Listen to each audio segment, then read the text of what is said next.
নববর্ষ উপলক্ষে দীঘার ঝাউবনে পিকনিকের পরিকল্পনা করেছেন বহু পর্যটক। নববর্ষ বরণের আনন্দে পরিবার ও বন্ধুদের সঙ্গে সময় কাটাতে ভিড় জমেছে সমুদ্র তট লাগোয়া ঝাউবনে। তবে আনন্দের মাঝেই বাড়ছে উদ্বেগ।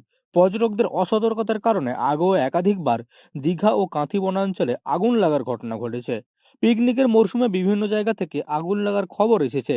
এতে ব্যাপক ক্ষতি হয়েছে ঝাউবন ও অন্যান্য বনজ সম্পদের। সেই অভিজ্ঞতা থেকেই এবছর আগে থেকেই সতর্ক হয়েছে বন দপ্তর। পর্যটকদের সচেতন করতে একাধিক পদক্ষেপ নেওয়া হয়েছে। ঝাউবনের বিভিন্ন প্রবেশপথ ও গুরুত্বপূর্ণ জায়গায় বড় বড় পোস্টার লাগানো হয়েছে। আমরা যেটা করেছি, বিভিন্ন জায়গায় বিভিন্ন পোস্টার দিয়েছি, অ্যাওয়ারনেস করছি ভিজিটারদের মধ্যে।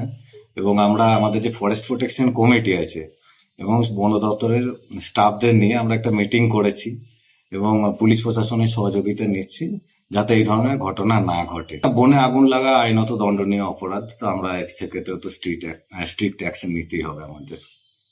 আমরা লোকাল এফপিসি মেম্বারদের ইনভলভ করেছি, আমরা বেশি করে আমাদের স্টাফ ডেপুট করেছি ওই জায়গাগুলোতে এবং আমরা পুলিশ প্রশাসনের সহযোগিতাও নিয়েছি এবং আমরা সকলে থাকছি সেন্সিটিভ জায়গাগুলো।